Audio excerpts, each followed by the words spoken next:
Welcome back to another episode of the Need for Speed The Run Dev Insider Series. We're here with Brad Paris, the lead level designer for Need for Speed The Run. How you doing?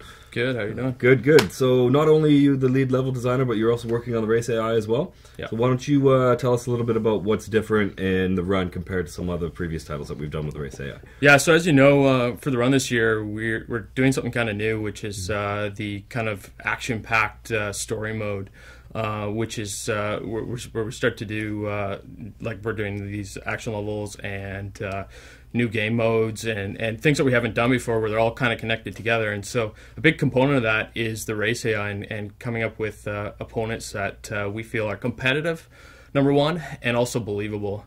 And so to do that, we started with obviously getting them really competitive, and that gets you pretty far. And but what often ends up happening is you end up into a situation where you get cars just sort of trailing along. You've probably seen it in other racing games, and so getting believable is actually what was really important to us. So to do that, we started playing around with giving these guys a variety of skill. And when I say skill, it's not just that they're faster than you or slower than you. It's that they take corners better than you. They're able to deal with things like avalanches better than you. They can go on ice better than you. They can, and then they can modulate that across the race so that the experience isn't just the same.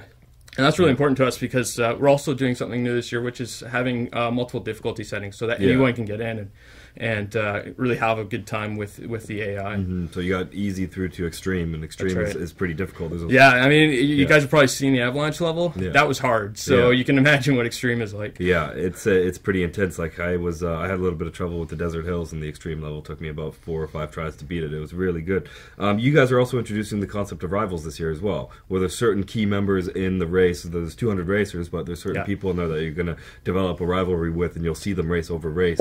Maybe talk a little bit about that. Sure, yeah. It was really important to us that as you're, racing across the country, that there was a variety of experiences and these characters that you could start to associate with. So the rivals are those one-on-one battles across, like a 3 or 4 minute track where they're constantly fighting to stay ahead of you.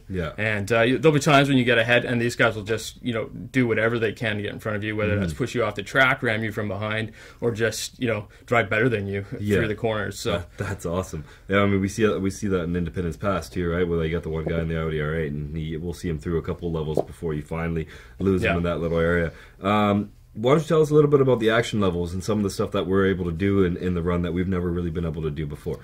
Yeah, well, we're on Frostbite 2 now, and as far as the scripting goes, it gives us a whole suite of abilities that we've never been able to do in Need for Speed, and so things like the action level are now possible, whereas with our old tech, that would have been just a ton of work to get built up. So basically, what Frostbite allows us to do is script a series of events and do world-class destruction and animation all within the editor in live real time. So that allows us to just get to the content quicker, find the fun, and really kind of create just an engaging experience. Cool. So everyone's seen now the Independence Pass level where you got an avalanche coming on.